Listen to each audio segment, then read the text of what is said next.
Shalom. Aujourd'hui, je vais vous raconter l'histoire d'un roi issu de la lignée de David. Une histoire de pouvoir, de choix et de conséquences. Son nom, Roboam.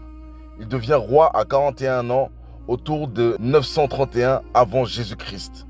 Fils du célèbre roi Salomon et d'une femme ammonite appelée Naama. Mais très vite, son règne bascule. Le peuple se révolte, trop d'impôts, trop de travail, trop de pression.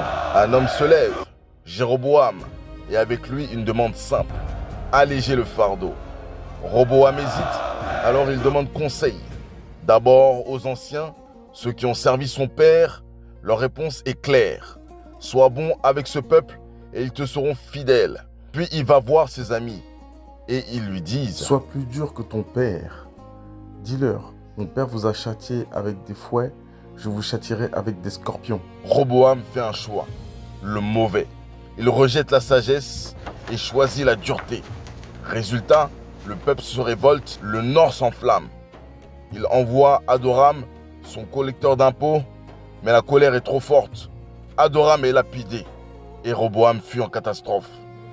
À partir de ce moment, plus rien ne sera comme avant. Le royaume se divise en deux. Au nord, Israël, dirigé par Jéroboam. Au sud, Juda, dirigé par Roboam. Une nation devient deux. Roboam veut reprendre le contrôle, faire la guerre et reconquérir. Mais un prophète du nom de Shemaya intervient et dit non, cette division vient de Dieu. Pourquoi? À cause des erreurs passées, celles de ton père Salomon. Pendant ce temps, au nord, Jéroboam, pourtant choisi par Dieu, s'en détourne.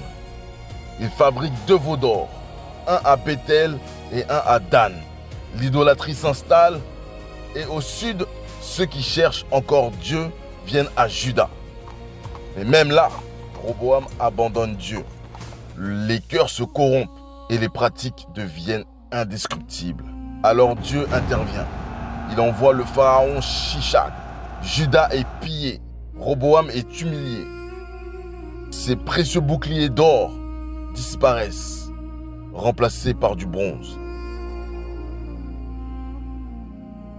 Et sa vie personnelle, Roboam avait 18 femmes, 60 concubines, 28 fils et 60 filles. Mais malgré cela, son héritage reste fragile. Après 17 ans de règne, il meurt et il est enterré dans la cité de David. Son fils Abijah prend sa place, mais une question reste.